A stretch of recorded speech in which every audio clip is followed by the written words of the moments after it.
Hey, this is Melissa and Janice with Beautifully Broken Authentically You Ministries, and we're out on location in Oswego.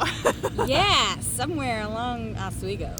Well, I have a car appointment today, and so Janice, I'm so thankful that you didn't leave me there. I would never leave you there.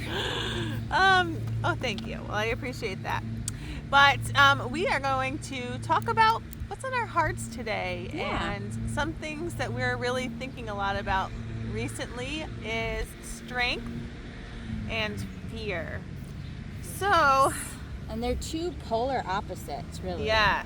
Because, I'm just thinking of all the things now. All right, go ahead. Well, okay, so strength is like, physically we think we're supposed to have it all together. Yeah. We're supposed to have the, like, all the muscle and the power and the authority and all the stuff, right? But spiritually, we can still have those things, but it doesn't look like a physical strongness. It's not something we can control. Yeah. So in scripture where it says, when we are weak, he is strongest. So we always want to control ourselves, right? And control the strength, and we want to be super strong or whatever, but in reality, in the spiritual thought about it, is that we want to be weak so that we don't have to rely on anything that we are doing.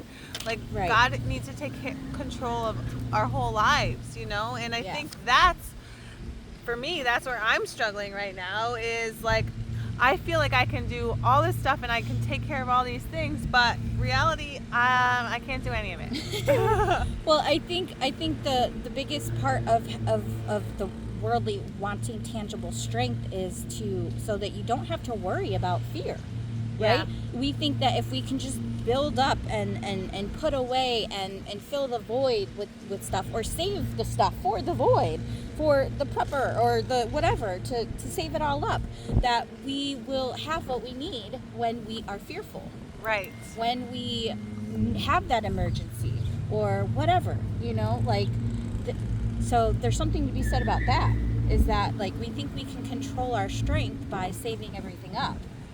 Yeah. So then in reality, what I've been convicted of lately is that, are you really saving it up, or are you just hoarding it? I mean, same diff. Like, God is saying, like, are you gonna trust me? Like for me, I just think of my whole life. Like, I've really trusted Him and lived in faith and put that above my fears.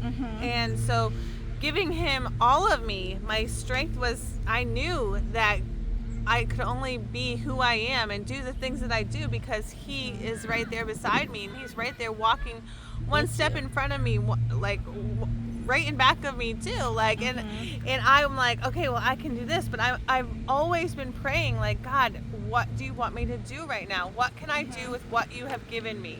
Because in all honesty, I just want to glorify you in every single thing that I do. Right.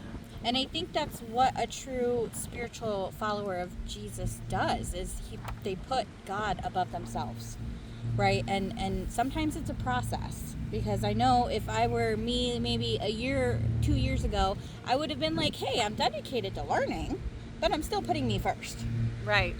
But at the same time, it is a process, because now I care more about God than I do me. Yeah.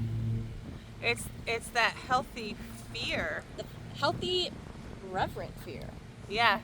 Of the Lord. Yeah. So, of not doing what He's called us to do. Yeah. So, what is fear? Like, I mean, people that's a great question. think of fear as like a physical thing, like, I'm scared of, like, whatever, but like, fear is just like this respect, like this healthy respect. Well, that's what spiritual fear should be, is a healthy respect. But I think fear in the worldly sense, or the physical world, is I'm scared. I'm scared to be punished. I'm scared for wrath. I'm scared for things to not go my way, because we have expectations. Right. But a healthy fear is, I would rather follow God and love God than to live without him. True. Yes. Absolutely. But I think if we don't have that kind of strength, I think that's what fear, that's why we build up so much strength. That's why we try anyway. Mm-hmm. But I know for me, like, I hold on to strength. Mm-hmm. I hold on to it, and I want to keep it. Mm-hmm. But like we've talked about before, it's just like the Israelites, Mm-hmm. and not holding on to what God has only given me the strength for today. He hasn't given me the strength for tomorrow yet. Yeah. But Let alone I, years in my humanness, in my physical form, I want to carry on all of the strength. I want to hoard it and keep it, and just think like, oh, well, I have to use this, but not remembering I don't have the strength for tomorrow's problems. I only have the strength for today's. Right. And I think there's something also to be said about, like there's scripture that specifically says God is the one who fights our battles. Like, you may not see it. We can feel like just because our physical eyes can't see something doesn't mean that it's not there. Right. And so, like, we can see that we're all alone in the middle of a field or whatever, but we're actually not alone. Mm-hmm. Yeah. And we might not see it the way that we want to. Right. But we still have to trust that he's there with us and that there's a purpose for it. That's true. Mm-hmm. It's true.